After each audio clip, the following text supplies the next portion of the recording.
അതൊക്കെ കഴിക്കടാ, ആരും എടുത്തോണ്ട് പോകത്തൊന്നുമില്ല. അതല്ല പുട്ടും കടലേ വാ. ആ കടലയാ. ഈ രാത്രി ഇതൊക്കെ കഴിക്കുന്ന ശീലമില്ലല്ലേ? അതെന്താ അപ്പൂപ്പ? ഇത് ഉപ്പുമാവാ. ഇതോ? അത് കക്ക ഫ്രൈ. അയ്യോ എനിക്ക് കിട്ടില്ല, എനിക്ക് കൊടുത്താ. അത് കഴിക്കാൻ കൊള്ളത്തില്ല. അതെന്താ? എടാ ഈ കടലയും കക്കയും ഉണ്ടല്ലോ, സ്വന്തമായിട്ട് വ്യക്തിത്വം ഇല്ലാത്ത രണ്ട് സാധനങ്ങളാ. അതെന്താ? ഈ കടലിൽ കിടക്കുന്ന ഈ സാധനത്തിന്റെ പേരെന്താണ്? കക്ക. കരയിൽ കിടക്കുന്ന ഈ സാധനത്തിന്റെ പേരെന്താണ്? കടല. ശരിക്കും കടല കടലിൽ കിടക്കണം, അല്ലെങ്കിൽ കക്ക കരയിൽ കിടക്കണം. അതാ പറഞ്ഞ വ്യക്തിത്വം ഇല്ലാത്ത സാധനമാണ്. അപ്പൊ ഇങ്ങനെയുള്ള ഈ സാധനം കഴിക്കാൻ കൊള്ളാവോ? കൊള്ളത്തില്ല. അതുകൊണ്ടാ പറഞ്ഞ മാമൻ കഴിച്ചോളാം. എന്റെ കടലോ? എനിക്ക് തിന്നാനില്ല, കടലില്ല. എന്നാ പറയാവൂ? അപ്പൂപ്പ ഭയങ്കര ശുണ്ടിയാന്നല്ലോ. അത് പണ്ടായിരുന്നു ഭയങ്കരം, ഇപ്പൊ വന്ന് വന്ന് അങ്ങ് ചൊങ്ങി. എനിക്ക് കിടക്കണം. കിടക്കാൻ പറ്റത്തില്ല.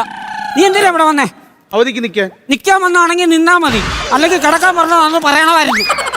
കിടക്കാം. കിടക്കല്ലേ.